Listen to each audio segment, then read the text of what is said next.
Chapter 2. Rain, Rain, Follow My Way. The loud tapping noise of the heavy rain slid down the window sill as if it were tears. It rains frequently in Feno, British Columbia.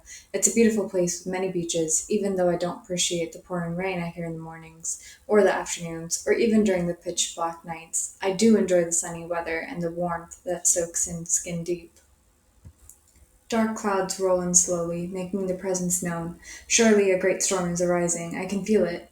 I grab a bowl of cereal and take a seat at the bay windows while staring out into the distance. Even though I don't like the dripping rain, I do like the ocean waves, the sound, the color, even the smell.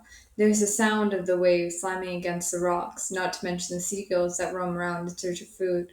The smell of salty ocean water mixing with seaweed, seashells, and life brings me a sense of relief. With each bite, I glare at the ocean, waving back and forth, touching and leaving the sand. It's common for my brother and me to take care of ourselves. As far as I can remember, I would help my brother and myself get dressed and ready for school. After school, I would help him finish his homework and then proceed to do my own. Dad is a university professor, and mom teaches her mother tongue, first level Kwakwala, to high school students. The language is spoken by very few, which is why, in an attempt to revive this part of the culture, mom teaches others what she knows. This allows us less time to spend as a family. At first, I was sad, but now I guess I'm kind of numb to the feeling. I hear Marcelo thumping down the stairs, mumbling the words to a rap song. He puts headphones in and bops to the beat. His hair is a mess, as if he just woke up and didn't care about his appearance. But this is far from the truth. All day he thinks about what he can do to get more people to like him, as if nearly 30 people from his class were not enough. His red and white shirt, imprinted with his favorite number 20, carries wrinkles. Dark blue jeans and dirty white sneakers are his preference, wearing them almost every day of the week. I wonder at times if he and I are really brothers. He's sporty and I'm not. He's a force to reckon with at video games, and I barely make it to level 4 of any game. An 11-year-old is drowned in popularity and a need for acceptance from others, and I, on the other hand, am an average 16-year-old soaked in fear. Fear of tomorrow's tales of unknown events that I might not be able to foretell with my strong gut feelings. Marcelo glances my way, then quickly asks, "Hey, what's for breakfast?" I reply with the firm, "Cereal. Cereal is for breakfast. Now eat fast, we're already late for school." He gives a swift, cold-eyed look as if he were trying to silence me with it, but I care too little to say anything. "You know we have 10 minutes before the bus comes, right?"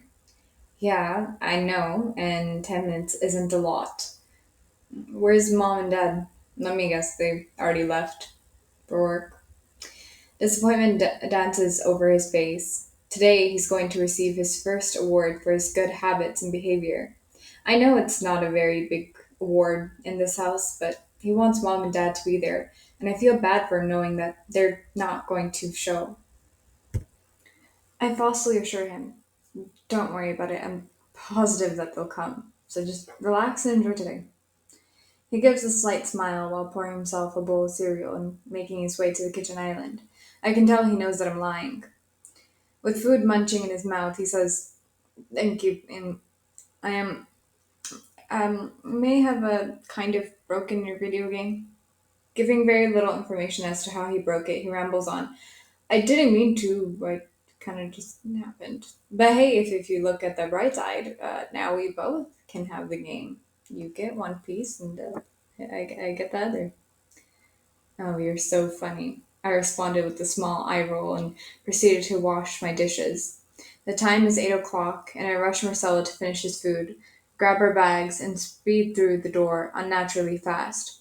The bus comes rolling in, honking 3 times, making a path in the mud, and standing out with its bright yellow pigmentation against the dark gray of the sky.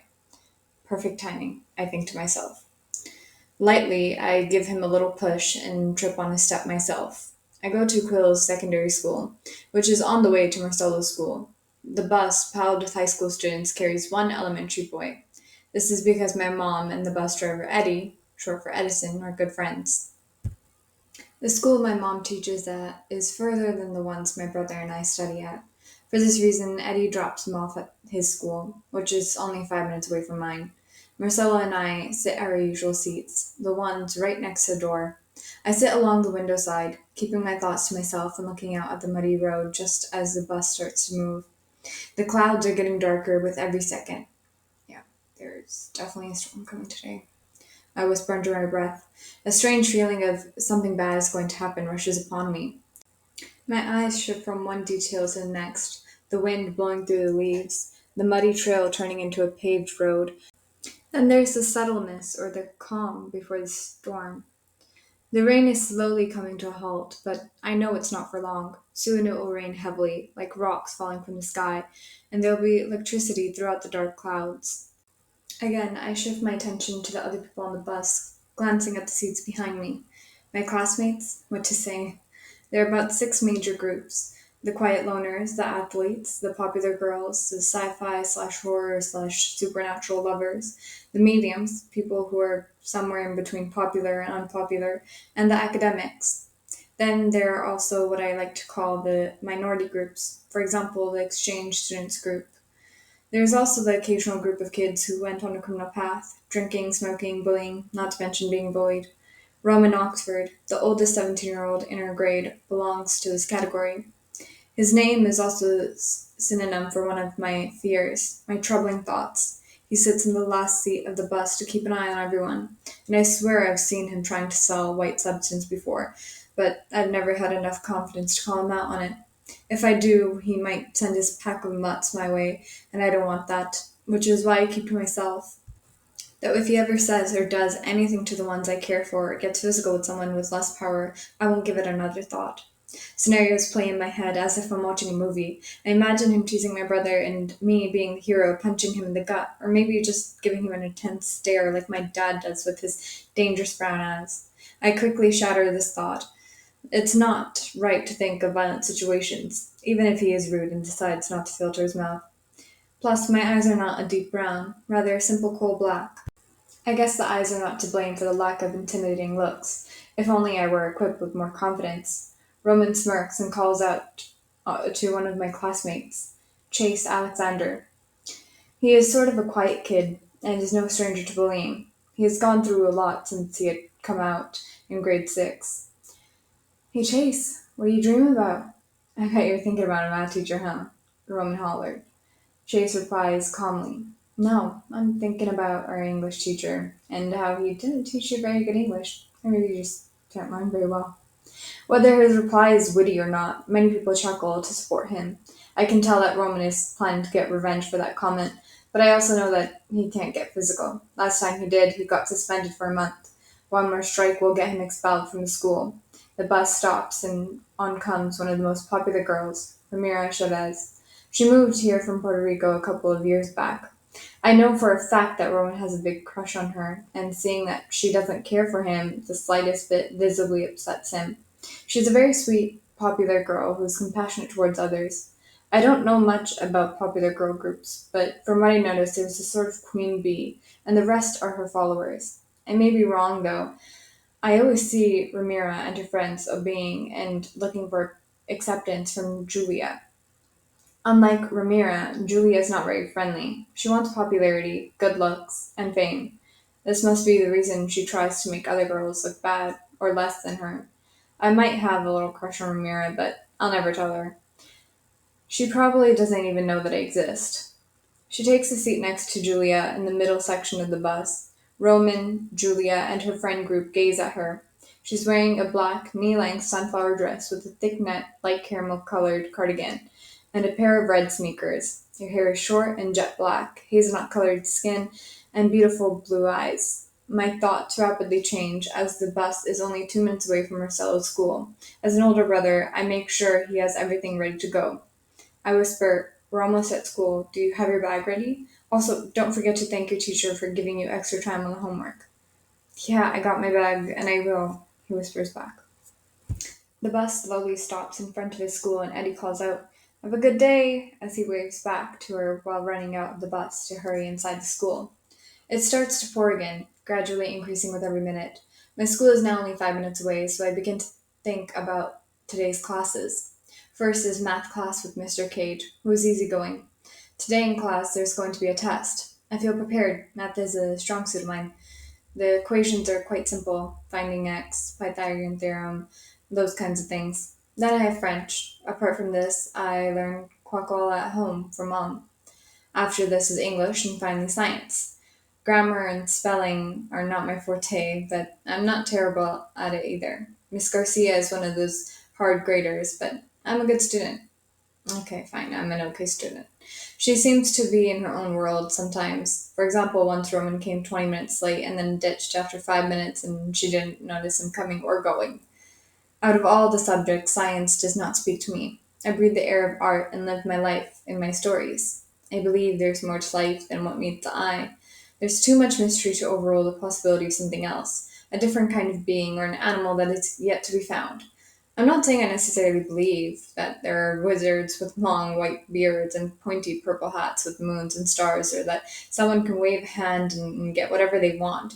But there is something magical about the universe that I can't describe. Intuition, I guess. Strong intuition. I don't know what's out there. I don't know if magic is real, but I do know there are unexplainable things that truly feel magical. Once, when I was 7, I wanted a treat from this ice cream truck that already drove past my house. I imagined it coming back, so I focused on the rear of the truck, staring at it intently. It turned around, and the elderly man in the ice cream truck gave me free ice cream. Again, I understand that it could have been because he had seen me in the mirror and felt bad for me, but a stomach turning feeling tells me otherwise. Another time in grade 5, I forgot to study for my French test. Panic rushed throughout my body as I trembled with the thought of failing. I focused on the idea of all the papers getting lost. I didn't know how this would happen, as my French teacher is a very organized person, but I believed that somehow these papers would get lost. The next day, the teacher announced that she misplaced a test and she couldn't remember where they were. I know it could have been a coincidence, but these things are always happening to me. There have also been some crazy incidences, like when I get angry. Marcella once spilled soda all over my homework that took me 3 days to do. I went to the kitchen to cool myself down, running my hands under cold water. I focused deeply on the water, and sure enough, it began to become colder and colder until there were small pieces of ice. This instant frightened me, which is why I try my best not to get angry. The other time I got very mad was when Roman bullied a third grader. I didn't take my eyes off of him and I wanted him to trip on his own feet. 2 steps forward and Roman had his face to the concrete ground, beet red. He wasn't badly injured, just embarrassed. The bus finally arrives at school, dismissing my thoughts. I get up to thank Eddie and head for the big blue doors. The green, wet grass is uncut and it brushes up against my legs. My jeans turn a darker blue with the added water, and my wavy, air length hair slightly dampens with the cloud's cries. Stepping inside, I smell of rain, my cheeks fresh with blood and my hands frost with cold. I quickly hide my hands in my pockets.